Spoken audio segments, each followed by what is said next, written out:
میرا نام سر شاہد ہے اور میں ایک اسٹوڈنٹ ہوں، کمپیوٹر کا بھی اور اکاؤنٹس کا بھی۔ میں حال ہی میں یوں سمجھیے کہ قرآن پاک کی طرف رجوع کیا میں نے اور اس کو سمجھنے کی کوشش کر رہا ہوں، لیکن ایک عجیب سی بات یہ آ رہی ہے کہ اتنا زیادہ میٹر موجود ہے قرآن پاک کو سمجھنے کے لیے بھی کہ اس کے کوئی بنیادی اصول سمجھ میں نہیں آ رہے ہیں کہ انڈرسٹینڈنگ اس کو کیسے کرنی چاہیے، سٹیپ وائز کس طرح اس کو سمجھنا چاہیے، آیا کہ ناظرہ اس کو کرنا چاہیے، احادیث سے اس کو سمجھنا چاہیے یا کیسے؟ کیونکہ اگر ہم احادیث کو بھی اٹھا لیتے ہیں پڑھتے ہیں تو کچھ علماء کہتے ہیں جی کہ احادیث کے بارے میں بھی یہ ہے کہ کچھ ضعیف ہیں یا حسن ہیں یا اس کا مطلب کسی خاص وقت کے لیے تھا۔ تو ایک عجیب سا مطلب کہ ذہن کے اندر ایک وہ تلاطم ہو جاتا ہے کہ آدمی کرے کیا کرے، کس طریقے سے اس کو مطلب کہ انڈرسٹینڈ کرنے کی کوشش کرے کہ وہ ایک سیدھی راہ کے اوپر آ جائے کہ اسے قرآن پاک کی بنیادی جو تعلیمات ہیں ان کے اوپر چل کے کم لیکن کامل علم کو حاصل کر سکے۔ قرآن مجید کی طرف آپ کا رجوع ہوا ہے، توجہ ہوئی ہے، اس کو اللہ کا بہت بڑا فضل اپنے اوپر سمجھیے، اور جب اللہ کا فضل ہو تو پھر اس کا شکر بھی ادا کرنا چاہیے اللہ کے جناب پہ۔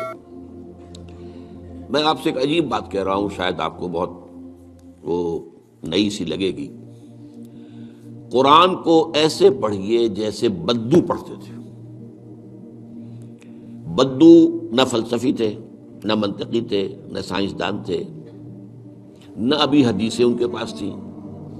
نہ ابھی فقہ مرتب ہوئی تھی۔ وہ کیا تھا؟ عربی زبان یہ ان کی اپنی تھی۔ تو شرط اول جو ہے قرآن مجید کو سمجھنے کے لیے وہ عربی زبان کا صرف و نحو صحیح جاننا یہ لازم ہے۔ پھر قرآن کے متن ہی کو اصل سمجھیے۔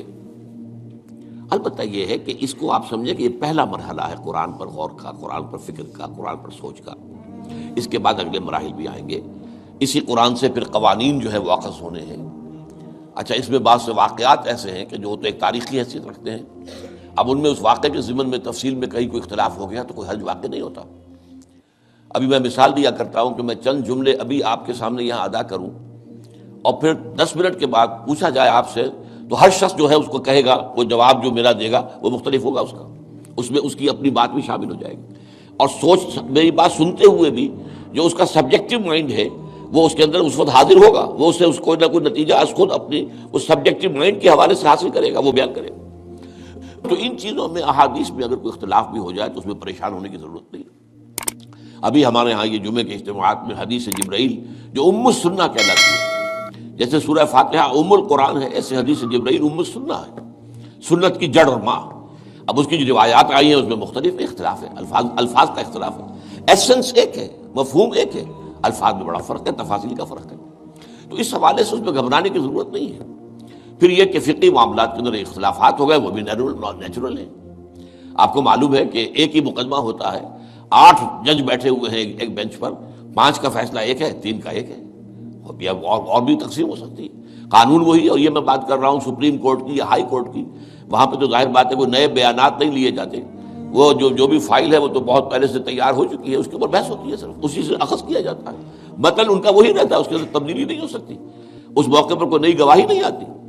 تو اس اعتبار سے ان چیزوں پہ گھبرانے کی ضرورت نہیں ہے۔ البتہ آپ آغاز جس طریقے سے کریں وہ میں نے آپ کو بتا دیا ہے، اس میں یہ کہ آپ اصل میں ان تمام جو چیزیں ہیں اضافی، ان سے ذرا صرف نظر کرتے ہوئے عارضی طور پر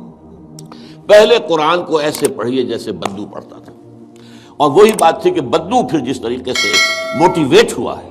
بدو سے مراد میں صحابہ کو عام طور پر لفظ دے رہا ہوں، یہ ان کی اس کے لیے وہ نہ سمجھیے کوئی توہین کی بات ہے، مطلب یہ کہ میں اس معنی میں کہہ رہا ہوں کہ وہ لوگ فلسفی نہیں تھے،